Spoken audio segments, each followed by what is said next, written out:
vous avez d'autres choses?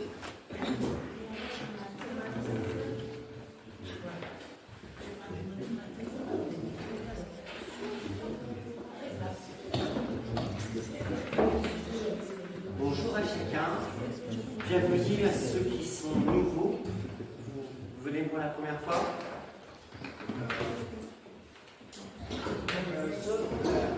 I can speak English. Quelqu'un qui peut traduire? First time, yeah. C'est la première fois qu'ils viennent. Ils viennent d'où? I'm from Afghanistan. Afghanistan. Afghanistan. Welcome. Thank you. God bless you all.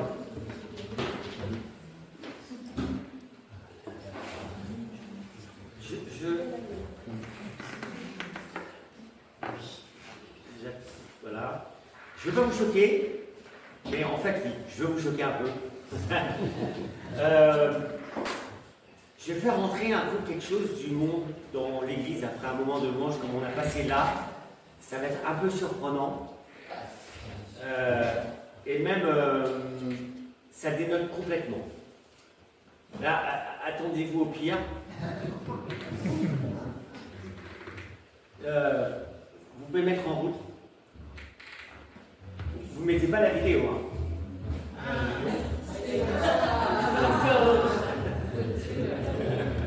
Vous mettez pas la vidéo. Mettez le son plus fort.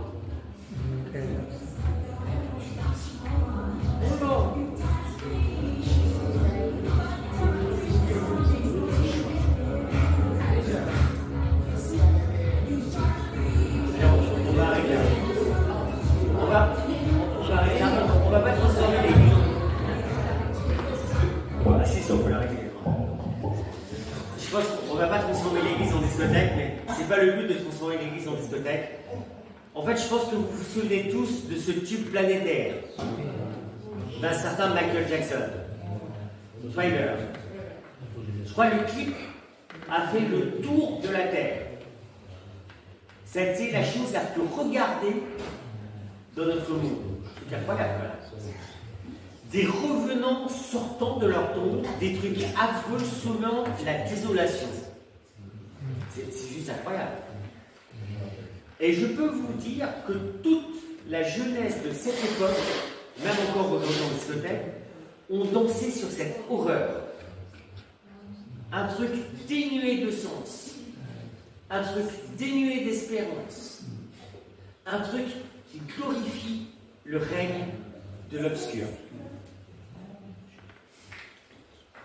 Je crois que toutes ces horreurs, elles sont encore actuelles, hein, aujourd'hui. On aime les films d'horreur. Si vous allez sur Netflix, vous trouvez des trucs complètement affreux. Enfin, ça, sur Netflix, hein. Et toutes ces horreurs sont la manifestation de notre monde qui a rejeté Dieu. C'est la manifestation du fait que l'homme s'est complètement éloigné de Dieu.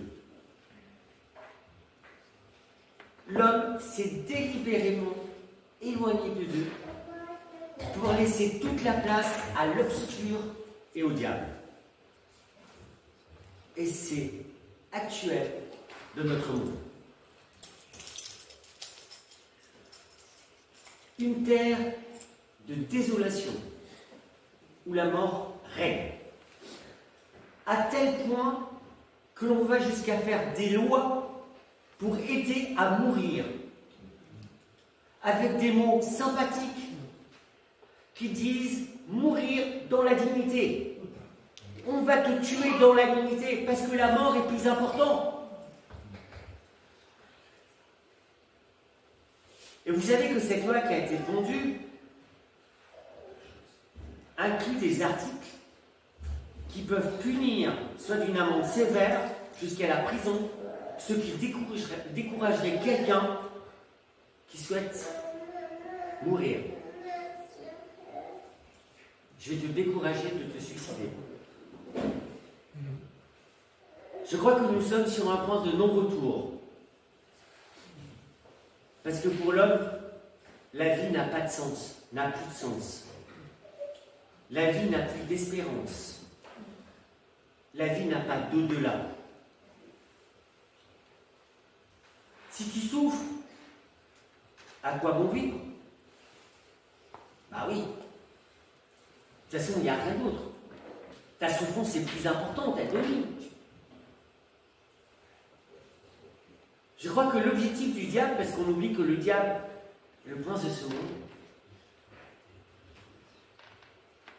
et on peut le percevoir dans notre société, l'objectif du diable, c'est de tuer toute trace d'éternité que Dieu a placée dans le cœur des hommes. Mettre du vide là où il y a un espoir. Avec des mots comme mourir dans la dignité. Bah ouais, il n'y a rien après. L'objectif, je crois, est de ne pas affronter ce moment fatidique où l'homme, avec sa conscience, peut encore se rapprocher de Dieu. Parce que ce moment fatidique où l'homme peut encore se rapprocher de Dieu, où il est seul avec lui-même et il sait qu'il se passe quelque chose, on va lui supprimer.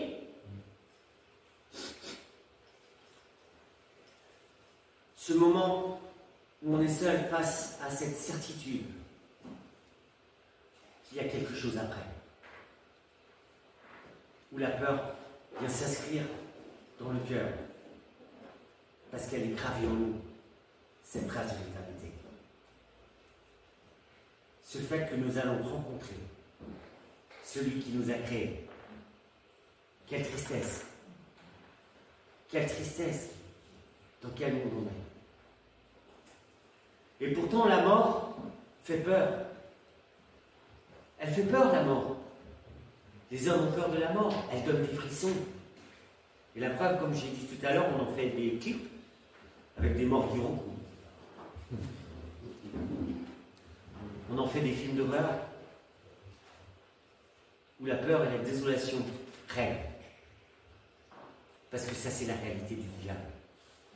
La peur, la désolation. Les hommes se sont tellement éloignés de Dieu que le diable a pris toute la place pour faire régner son royaume. Un royaume des ténèbres, où il n'y a plus d'espérance, plus de lumière. Seulement du vide avec, pour seule destinée, la mort. En retirant le fait que le jugement de Dieu vient après. Nous, en tant qu'Église, et je tiens à le préciser, nous devons persévérer en annonçant que Dieu est le Dieu des vivants et pas des morts. Matthieu chapitre 22, verset 32. Je suis le Dieu d'Abraham, le Dieu d'Isaac et le Dieu de Jacob. Dieu n'est pas Dieu des morts, mais des vivants. Une fois que vous êtes mort, c'est fini. Je tiens à préciser une chose. Jamais, vous ne trouverez jamais dans la Bible un endroit où Dieu trouve son plaisir dans des morts vivants, dans la détresse, dans des existences brisées. Là où il y a du désespoir, ou même il y a des gens qui ont envie de mourir tellement ils sont désespérés. Dieu ne prend pas son plaisir là-dedans. Et il ne vous proposera jamais la mort.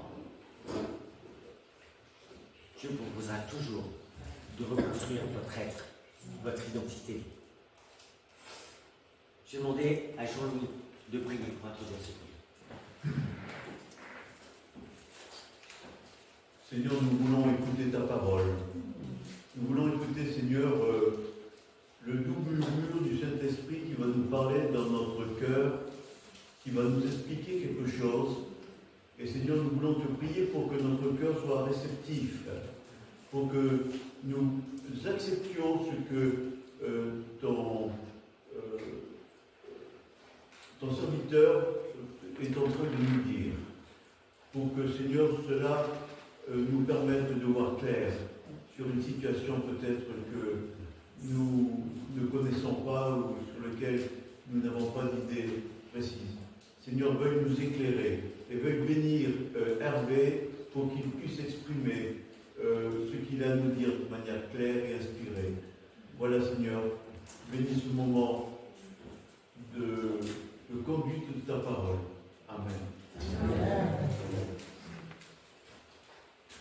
Je vous propose une lecture dans le livre d'Ézéchiel, au chapitre 37, du verset 1 au verset 14. Et j'ai demandé à Barnabé de lire, mais normalement il s'est entraîné pour vous lire ça bien et d'une manière forte et haute. Tu peux te lever, Barnabé, pour lire Ézéchiel, chapitre 37, verset 1 à 14. Tu m'avais dit 11. Chapitre 37. Oui, non, mais tu m'avais dit du verset 1 à 11. C'est verset 14. La main de l'Éternel fut sur moi, et l'Éternel me fit sortir en esprit et me déposa dans le milieu de la vallée. Celle-ci était remplie d'ossements. Il me fit passer auprès d'eux, tout autour. Or, ils étaient très nombreux à la surface de la vallée et très secs. Il me dit, fils d'homme, ces os pourront-ils revivre? Je répondis, Seigneur éternel, c'est toi qui le sais. Il me dit, prophétise sur ces os, tu leur diras, ossements desséchés, écoutez la parole de l'Éternel. Ainsi parle le Seigneur, l'Éternel à ses os. Voici ce que je vais faire venir en vous en esprit, et vous vivrez. Je placerai sur vous des nerfs, je ferai pousser de la chair sur vous, je vous recouvrirai de peau, je mettrai en vous un esprit, vous vivrez et vous reconnaîtrez que je suis l'Éternel. Je prophétisais selon l'ordre que j'avais reçu, et comme je prophétisais, il y eut un bruit. Et voici ce qu'il y eut, un frémissement, et les os se rapprochèrent les uns des autres. Je constatai qu'il y avait des nerfs sur eux, la chair se mit à pousser, et la peau les recouvrit par-dessus. Mais il n'y avait point en eux d'esprit. Il me dit, prophétise et parle à l'esprit, prophétise, fils d'homme. Tu diras à l'esprit, ainsi parle le Seigneur, l'Éternel esprit vient des quatre vents, souffle sur ces morts et qu'ils revivent. Je prophétisais selon l'ordre qu'il m'avait donné, et l'esprit vint en eux, ils respirent, vit et se tint en leurs pieds. C'était une très très grande armée. Il me dit, fils d'homme, ces ossements, c'est toute la maison d'Israël. Voici ce qu'ils disent. Nos os sont desséchés, notre espérance s'est évanouie, nous sommes perdus. Eh bien, prophétise, tu leur diras, ainsi parle le Seigneur l'Éternel, voici que j'ouvre vos tombes, je vous fais remonter de vos tombes, ô mon peuple, et je vous fais revenir sur le territoire d'Israël. Vous reconnaîtrez que je suis l'Éternel lorsque j'ouvrirai vos tombes et que je vous ferai remonter de vos tombes, ô mon peuple. Je mettrai mon esprit en vous, et vous vivrez. Je vous rétablirai sur votre territoire, et vous reconnaîtrez que moi, l'Éternel, j'ai parlé et agi de l'Éternel, oracle de l'Éternel. Merci, Barnabé. Quelle vision! Vous imaginez que tout d'un coup, Ézéchiel, il est saisi et Dieu l'emmène sur un charnier, apparemment. Avec des os partout. Et puis il dit, prophétise, prêche à ses os pour que... Bon, c'est pas thriller, hein, mais dans ce message, il y a une espérance. Parce qu'en fait, c'est une prophétie qui s'est réalisée. Mais c'est pas là-dessus que je vais travailler ce matin. Ézéchiel vit à proximité de Babylone. Il est un exilé depuis 598 avant Jésus-Christ, pour ceux qui aiment l'histoire. Il faut noter que Jérusalem a été prise et détruite, qu'il y a eu une guerre phénoménale. Des morts, des déportés. Ça s'est fait entre 587 et 586.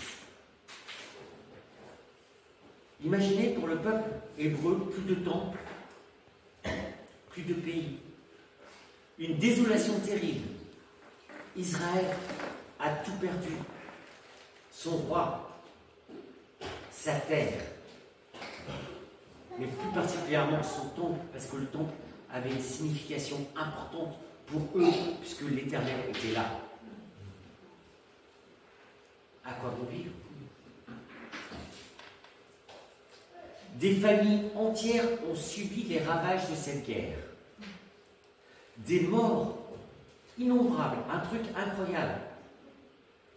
Que de la souffrance et une déportation. Il n'y a plus d'espérance. Jamais une telle catastrophe ne s'était produite encore dans l'histoire du peuple hébreu. Le désespoir fait partie du quotidien du peuple déporté. Parce qu'il n'y a pas d'espérance quand on est déporté. Vous savez, on a des personnes dans notre église qui sont des déportés aussi. Ils sont venus ici pour trouver une solution. Des fois, c'est pas bien simple. Mais la question pour le peuple hébreu, c'est où est le secours? Mais où est Dieu? Y a-t-il encore une espérance? Le verset 11 est éloquent. Nous sommes des ossements desséchés. Notre espoir est mort. Nous sommes perdus. Assez. Mais je peux vous assurer que nous, en tant qu'individus, parfois, on vit ce genre de situation. Et on a ces mots-là. Le peuple de Dieu est dans un état pitoyable. Un tas d'ossements desséchés, versets 1 et 2. Dans une vallée jonchée d'ossements. La vision d'Ézéchiel est une vision d'horreur. Ça semble être une vision d'horreur au départ. C'est sans doute un immense charnier, je l'ai déjà dit, dû à la guerre, qui est là depuis un certain temps, squelette blanchi par le temps, une vallée de désolation. Ézéchiel, à cette époque, se trouve près du fleuve Kébar, quand Dieu lui donne cette vision. Ça ne vous aide pas, mais pour ceux qui aiment la géographie, cela se trouve au sud de Bagdad, en Irak.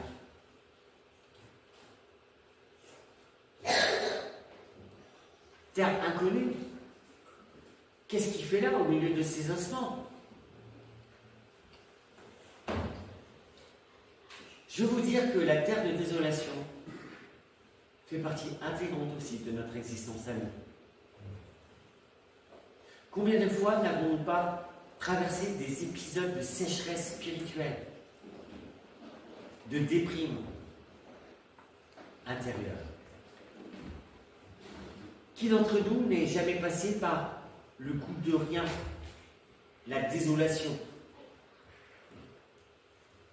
Et la désolation a une particularité, c'est qu'elle a la capacité de prendre toute la place et de mettre en nous une déception tellement immense qu'elle prend la place de Dieu. Est-ce que cela vous est déjà arrivé? Est-ce que votre déception, votre désolation est grande? Est-ce que certaines personnes passent par là? Et la désolation, elle est partout dans notre monde. Longue maladie, on en a qui passent par des longues maladies. Ici. Il y a des gens qui passent par des cancers. Il y a des personnes qui passent par la dépression, mais la dépression, c'est quelque chose qu'on ne maîtrise pas. Et que reste-t-il? Seigneur, tu es où? Et il y en a dans ces conditions-là, ils n'ont qu'un mot: je veux mourir. Parce qu'ils ne voient plus l'espérance qui est derrière, qui est Dieu. Et ça, le diable est très fort pour faire ça. Très fort pour masquer l'espérance. Très fort pour mettre la désolation en gros. Alors qu'en fait, c'est un petit arbre qui fait ça. Et puis on fait du tic, ah! Mais dans ces conditions-là, on n'est pas capable de le voir. L'abandon. Les gens qui ont été abandonnés. Combien de suicides à cause des abandons? La solitude. Même les gens qui sont au chômage. Des fois, c'est une catastrophe pour leur vie. J'ai pas de travail, Seigneur, j'ai pas de travail. Mais c'est la descente.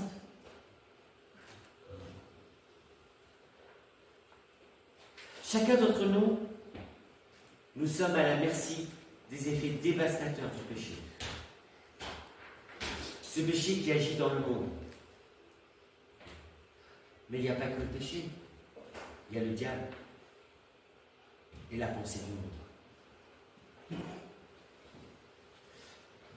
Je veux rassurer quelque chose parce que des fois il y a des personnes qui pensent qu'ils sont malades ou qui subissent des choses à cause de leur péché. Non, la maladie n'est pas due à votre péché. Je tiens à le préciser. La maladie ou certaines choses est juste une conséquence de la chute que nous subissons. Elle n'est pas de votre responsabilité. Chacun de nous subissons les effets de la chute. Et ces effets de la chute, on a deux solutions. Soit on les subit, soit on les met à la croix de Jésus-Christ.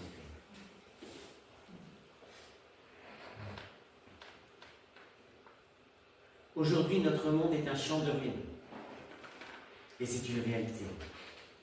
Guerre, malheur, famine, souffrance, qui font que souvent, la vision des personnes qui vivent loin de Dieu est privée de sens. Parce que ça n'a pas de sens tout ça. Et si je suis loin de Dieu, je perds le sens de la vie. Le sens de ce que Dieu veut faire dans ma vie.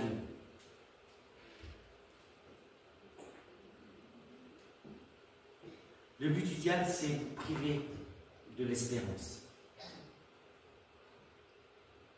Le but du diable, c'est laisser la place à la mort. Est-ce que nous voulons rester sous la coupe du diable?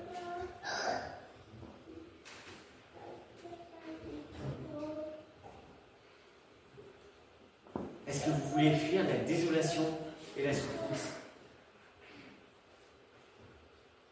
Si c'est votre souhait,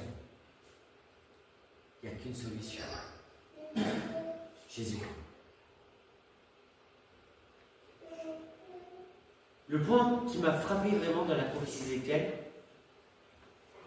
c'est que Dieu doit être notre espérance en toutes circonstances. Est-ce que Dieu est ton espérance en toutes circonstances? Parce que si Dieu est ton espérance, il a le pouvoir de tout changer. Le message que Dieu nous adresse au travers de la prophétie d'Ézéchiel, c'est un message d'espoir, de vie, de rétablissement pour chacun d'entre nous. Est-ce que tu veux être rétabli à l'intérieur de toi?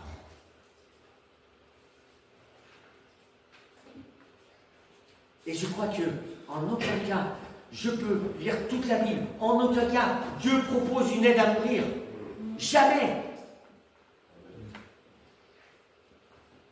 En aucun cas, Dieu veut nous laisser dans notre désolation. Ce matin, Dieu a un projet de vie. Même si tu es malade, même si tu es au bout du bout, Dieu a un projet de vie pour toi. S'il t'appelle à mourir, il a quand même un projet pour toi, parce que c'est la vie éternelle qui est derrière.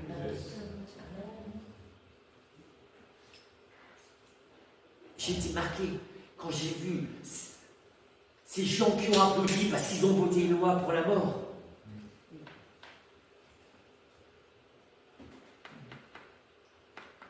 Dieu a une place pour toi. Et cette place s'appelle l'espérance. Dieu est un Dieu qui agit. Et je crois que souvent, on nous dit une chose, le temps de Dieu n'est pas le nôtre. Mais Dieu nous demande de lui confier notre vie afin qu'il puisse y faire quelque chose de nouveau. Est-ce que ce matin, tu peux confier ta vie à Dieu? C'est ça l'objectif de ce matin. Confier sa vie à Dieu. Et quand je confie ma vie à Dieu, il ne s'agit pas d'une amélioration de notre condition de vie superficielle, c'est pas quelque chose de superficiel, ou d'un retour en arrière avant que l'on tombe dans la déprime, la désolation. C'est pas un truc moribond ou bizarre. Avec Dieu, ce qui était détruit est reconstruit à neuf. Nos erreurs, nos fautes, notre péché est couvert par Dieu. Plus de condamnation. Parce que l'objectif de Dieu est de nous guérir profondément à l'intérieur. Est-ce qu'ensemble on peut saisir cette guérison intérieure? Je veux que tu nous guérisses profondément. Quelle espérance! Et moi ce matin, je vais être guéri par Dieu profondément. Pour cela, nous devons croire en cette œuvre que Dieu accomplit dans nos cœurs. Oui, Dieu agit. Ézéchiel va prophétiser à des ossements desséchés. C'est affreux. Ces ossements, mais ils nous ressemblent tellement parfois. Je peux vous assurer que oui, ils nous ressemblent. Ce matin, je suis venu écouter une parole d'espérance de Dieu. Je suis venu écouter une parole d'espérance sans me poser de questions. Parce que j'ai la certitude que cette simple parole va bousculer ma vie. Cette simple parole de Dieu va mettre de l'espoir en moi, là où tout était perdu. Comme pour Ézéchiel. Et je ne sais pas si vous avez remarqué, c'est Dieu qui prend l'initiative. Dieu prend l'initiative de parler à Ézéchiel, comme il prend l'initiative de nous parler personnellement. Et en aucun cas, nous avons le droit d'infliger la mort à quelqu'un sous prétexte de l'aider à mourir. Parce que Dieu prendra encore l'initiative de parler à chacun d'entre nous, même à des individus qui sont sur leur mort.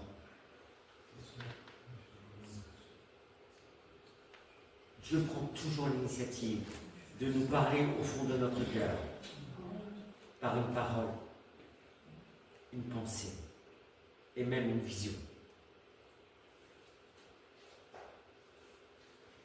La question qui est posée, c'est quelle attention portons-nous à cette parole qui nous est adressée par Dieu, à cette vision ou cette prophétie? Est-ce que j'ouvre mon cœur? Est-ce que je l'accepte?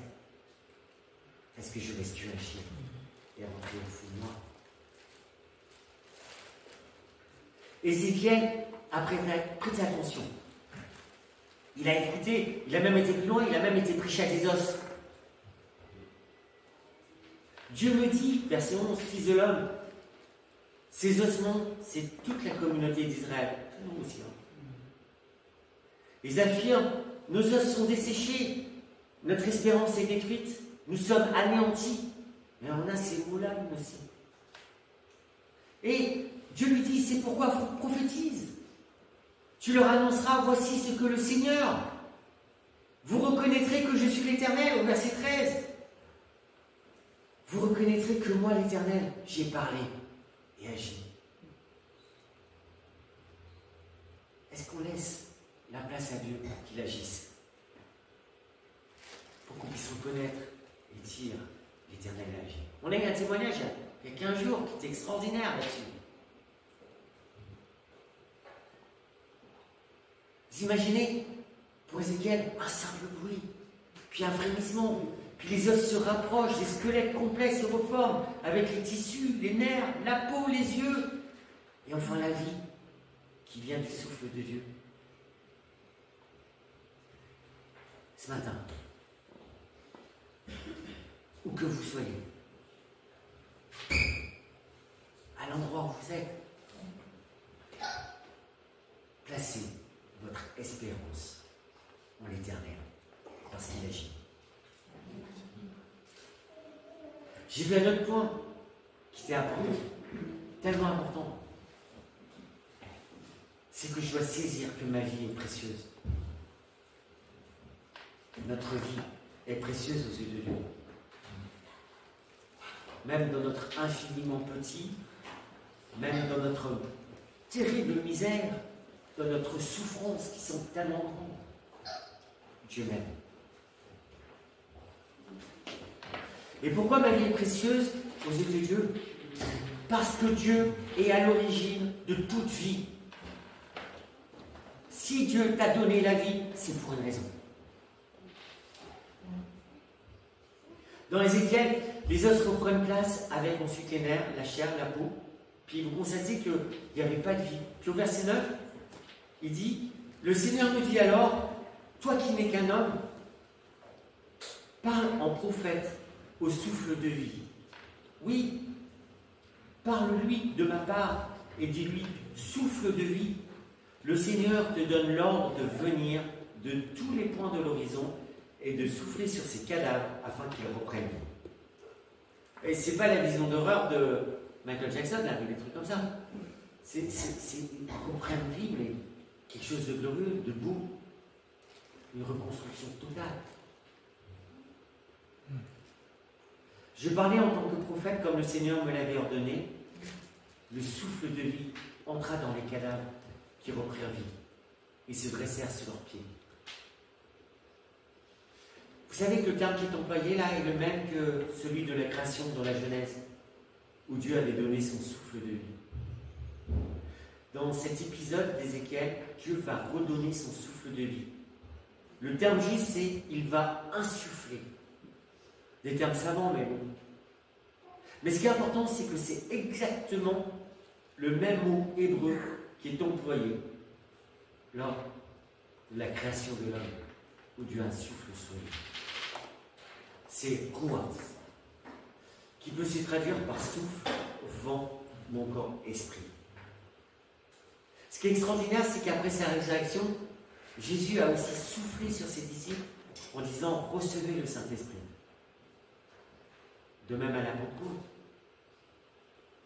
Mais ce que je veux relever, c'est Dieu est à l'origine de toute vie, de tout ce qui respire.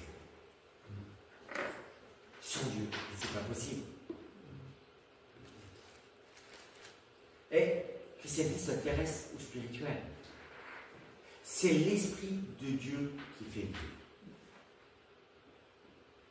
Même si tu es au bout du bout, parce que c'est possible d'être au bout du bout. Des fois, il y en a qui sont simplement découragés, déprimés. Il y en a d'autres qui sont sur des lits à l'hôpital. La fin est proche. Mais là, Dieu encore peut agir. Pour ceux qui sont sans force, sans espoir, Dieu peut agir. Vous savez qu'il y en a qui sont chez eux avec une corde.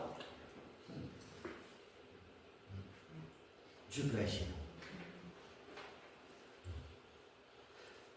Nous devons annoncer la bonne nouvelle. Nous sommes les témoins d'un Dieu qui agit. Nous portons en nous ce Dieu qui agit. Est-ce que Dieu agit dans votre vie?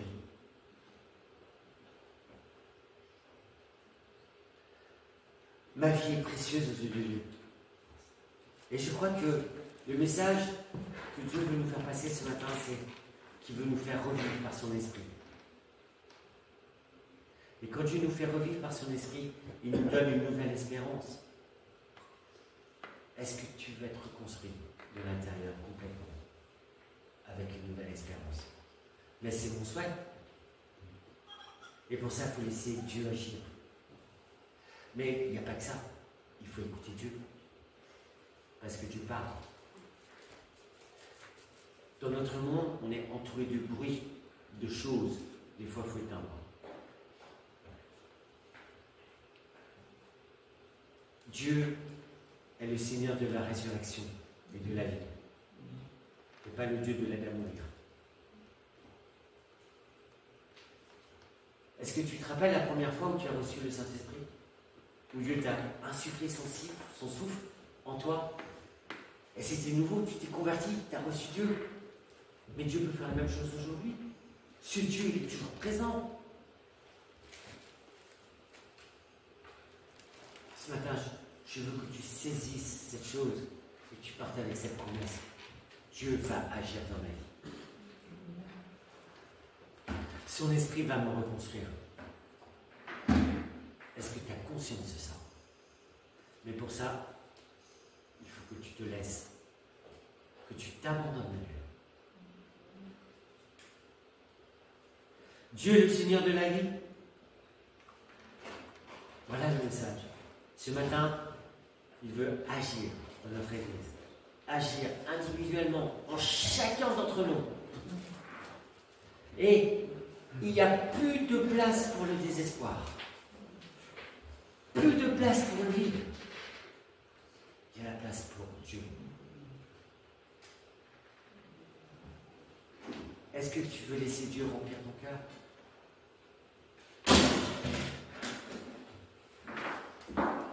Ce matin, saisis la vie. Jésus est ressuscité, il a remporté la victoire sur la mort pour que tu vives, pour que je vive, pour que nous vivions. Jean 3,16, on connaît par cœur. Car Dieu a tant aimé le monde. Il a donné son Fils Jésus-Christ afin que quiconque croit en lui a la vie éternelle et ne périsse point. Merci. On peut en réciter plein. J'aime bien le verset 12 de Jean 8. Moi, je suis la lumière du monde. Celui qui me suit ne marchera pas dans les ténèbres, mais il aura la lumière de la vie. Est-ce que tu veux suivre Jésus? C'est là le message simple. Suivre Jésus. Si tu n'as pas suivi Jésus, je te demande de remettre ta vie entre les mains du Seigneur. Afin que tu puisses recevoir la lumière de la vie. Ce matin, individuellement, parce que des fois on pense que oui, on est chrétien, mais régulièrement, on doit confier complètement notre vie à Jésus. C'est quelque chose d'important. On doit complètement saisir que je dois appartenir à Jésus.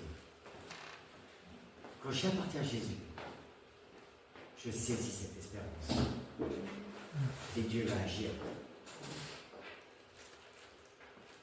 Est-ce que ce matin, tu as l'espérance de la vie éternelle? Je le souhaite. Jésus-Christ est notre victoire. Je voudrais que vous fermiez les yeux un instant et que vous vous remettiez entre les mains de Dieu. Et que vous preniez complètement conscience que Jésus est notre victoire. Et que vous puissiez dire, Jésus sur ma victoire. Prends toute la place et règne en moi. Et après on chantera, règne en moi.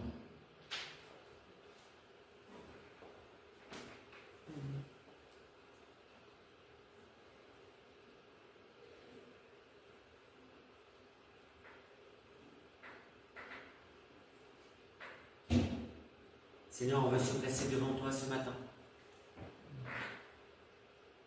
Parce que tu es le Dieu de la vie, le Dieu de l'espérance.